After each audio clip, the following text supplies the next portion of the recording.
नारद मुनि का अहंकार और विष्णु की गहरी सीख बहुत समय पहले की बात है, जब नारद मुनि भगवान विष्णु के सबसे बड़े भक्त होने का दावा करते थे। उनका अहंकार धीरे धीरे बढ़ गया था, क्योंकि वे हमेशा यही कहते थे कि उनके अलावा कोई ऐसा भक्त नहीं है जो भगवान विष्णु के प्रति उनकी तरह निष्ठावान हो। नारद मुनि अपनी भक्ति की शक्ति को लेकर बड़े गर्वित हो गए थे। एक दिन नारद मुनि भगवान विष्णु के पास गए। चेहरा गर्व से चमक रहा था और उनके भीतर यह विश्वास था कि वे भगवान विष्णु के सबसे प्रिय भक्त हैं। नारद ने भगवान विष्णु से कहा, प्रभु, इस ब्रह्मांड में कौन ऐसा है जो मेरे जैसे भक्ति के प्रति समर्पित हो? कौन है जो आपकी भक्ति में मेरी तरह लीन हो?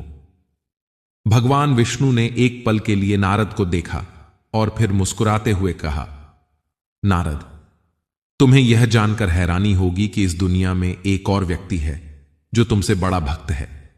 वह कोई और नहीं बल्कि एक साधारण किसान है जो तुम्हारे जैसे भव्य यज्ञ नहीं करता, न ही वह निरंतर तप करता है, लेकिन उसकी भक्ति और प्रेम मेरे प्रति बहुत गहरा है।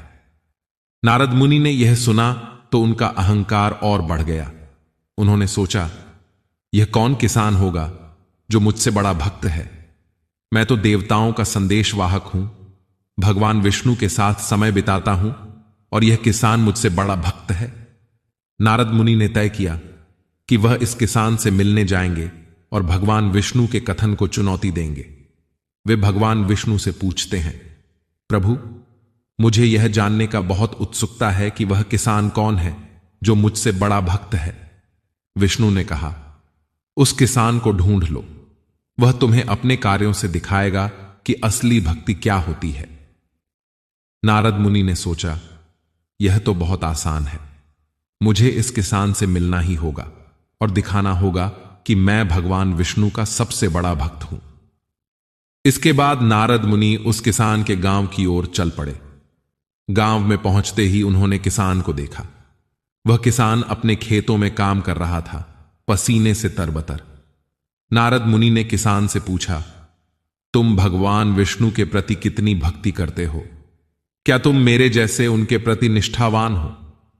किसान ने सिर झुकाकर कहा, मुझे भगवान विष्णु की भक्ति करने का समय नहीं मिलता। मैं दिन भर अपने खेतों में काम करता हूं, लेकिन जब भी मौका मिलता है मैं उनका नाम जरूर लेता हूं। मैं जानता हूं कि भगवान ही मेरे जीवन का वास्तविक रक्षक है। नारद मुनि को यह सुनकर झटका लगा। उन्होंने कहा, क्या तुम भगवान विष्णु को ध्यानपूर्वक याद करते हो जैसे मैं उन्हें हर पल याद करता हूं? किसान ने जवाब दिया, मैं दिन में केवल 3 बार भगवान विष्णु का नाम लेता हूं, एक सुबह, एक दोपहर और एक रात को, और मैं ऐसा पूरी श्रद्धा और निष्ठा से करता हूं। नारद मुनि को यह सुनकर और भी अधिक हैरानी हुई। उन्होंने सोचा, यह तो बहुत साधारण आदमी है और यह मुझे भगवान विष्णु का सबसे बड़ा भक्त बताता है। तभी उन्होंने भगवान विष्णु के पास वापस जाने का फैसला किया। लेकिन भगवान विष्णु ने उन्हें एक चुनौती दी थी जो नारद मुनि ने स्वीकार कर ली थी। विष्णु ने नारद मुनि से कहा, नारद, तुमने मुझसे पूछा था कि वह किसान मुझसे बड़ा भक्त कैसे हो सकता है, तो तुम एक परीक्षण करो। एक कटोरा लो, उसे तेल से भर दो और पूरे ब्रह्मांड का चक्कर लगाओ, लेकिन ध्यान रखना कि तेल की एक भी बूंद गिरनी नहीं चाहिए। जब तुम पूरा चक्कर लगाकर वापस आओ, तब मुझे बताना कि तुमने कितनी बार मेरा नाम लिया। नारद मुनि ने कटोरा लिया और तेल से उसे भरकर ब्रह्मांड के चक्कर पर निकल पड़े। पूरे ब्रह्मांड में फैले द्वारों और पहाड़ियों के बीच से होते हुए नारद मुनि चलते रहे। कटोरे में तेल गिरने न पाए, यही उनके मन में था।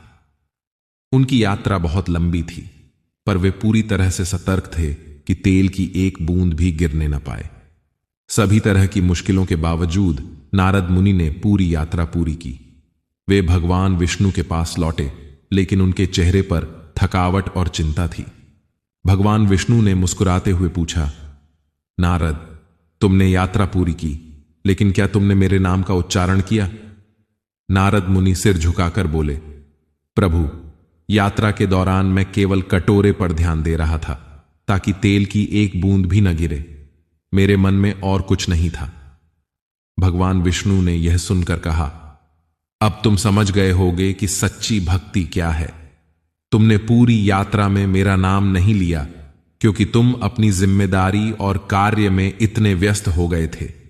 लेकिन किसान जिसने दिन में 3 बार मेरा नाम लिया, वह सच में भक्ति में समर्पित है, क्योंकि उसने अपने हर काम में भगवान को याद किया। नारद मुनि को अब अपनी गलती का एहसास हो गया। उनका अहंकार टूट चुका था।